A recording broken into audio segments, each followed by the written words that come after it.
Never before has it been implemented in such a way, in such an imposing way, the use of these coverings for our face, like in the last couple of years.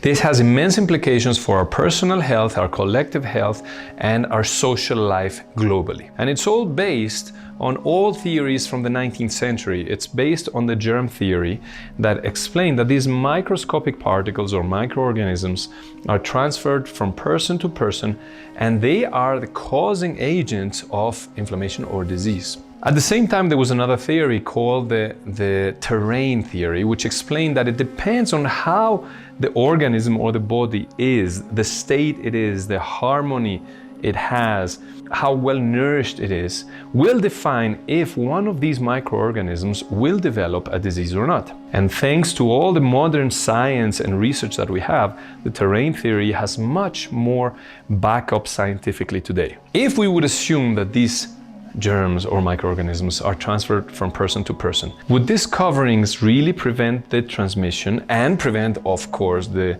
creation of this disease? Well, in reality, it's very simple. These coverings do not really prevent the transmission from person to person. In reality, there are many holes all around, no matter what brand or kind of covering you use. And it's proven through different kinds of experiments that have been done, how somebody blows out smoke and it comes through all the holes. It is known today that the fabric that makes up these coverings today, even the best ones, the holes that are in between the fabric are the size of 1 micrometer. And the particles that we're trying to prevent passing through those holes are 40 to 60 nanometers, which is infinitely smaller. Now, when we use them, actually, there are many implications for our physiology, for our health, and also for our social life. Human beings are designed to breathe fresh air. Our breathing pathways are supposed to be open, and we're supposed to be inhaling and exhaling air, oxygen, and all the particles that are in the air. This includes all kinds of chemicals, minerals, and microorganisms. This has been the reality for millions of years on this planet. Most probably you have heard of our microbiome, which is all the internal microorganisms that live in our body, and they are very important for our health and for our well-being. There is a constant exchange from the inside microbiome and the outside microbiome. And this is very beneficial because it nourishes and it brings a whole variety of different microorganisms that create a stronger microbiome and immune system. Now, when we put this blockage there, this cloth in between, we are stopping this exchange with the outside. And therefore, we promote the developing and the growth of a certain kind of species of these microorganisms.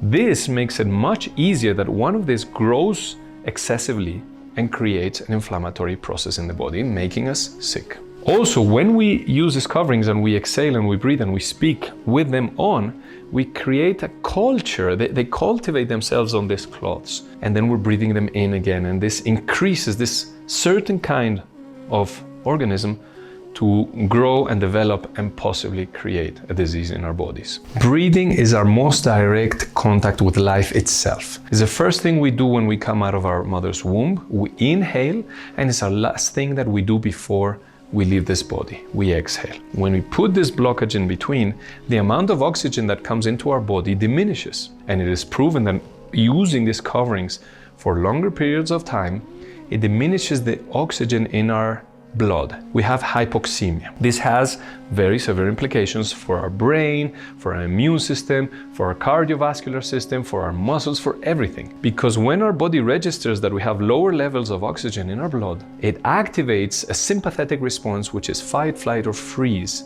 That means really that our body goes into emergency mode, into survival mode. This creates different distortions and imbalances in our immune system, in our brain, and in many other parts that basically weakens our system and makes us much more vulnerable for all kinds of symptoms and diseases, just because of breathing less oxygen in. This, when we apply it to many other settings or environments, has other implications. Like in the work environment, it also reduces the effectiveness of any person working there. It diminishes their creativity, their social skills, and many other aspects that are very important for work. Also, I see many people that exercise with these coverings.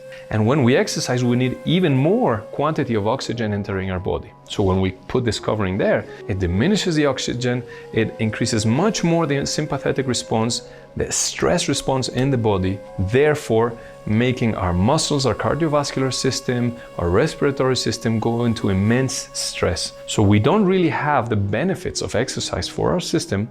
We have more implications that are more negative for our health. There is one actual benefit that I would like to mention here that almost nobody's speaking about. When somebody uses this covering for their face, for their breathing pathways, and that person feels relaxed with it, that person feels safe or protected, that feeling, that inner feeling, also creates different physiological responses that release relaxation hormones that also harmonize the immune system, the brain, and brings benefits for the health of that person. This is more on an individual level, and it depends on the perception of each individual. So there, when a person really has this perception and this feeling that this will protect them and this will make them safer and healthier, then there is a very important benefit for that person itself. But when a person doesn't feel that, they feel suffocated or they feel stressed or uncomfortable or all these other kind of feelings that come while using these coverings, then it does not have that benefit. Now, if you want to know more about this, if you want to be more empowered with real knowledge, real science, I really encourage you and I invite you to study more on the topic, to study the 5 biological laws, which is science that has existed for 40 years, that explains the exact relationship that there is between all these microorganisms in the outside world, inside our body, and all the different elements that really create imbalances or disease in the body. Body medicine teaches you all of this and much more, and it helps you to understand really where is the bridge between conventional medicine and all the conventional medical science and everything that we know in the alternative world. I'm Dr. Nirdosh, and remember, your body knows.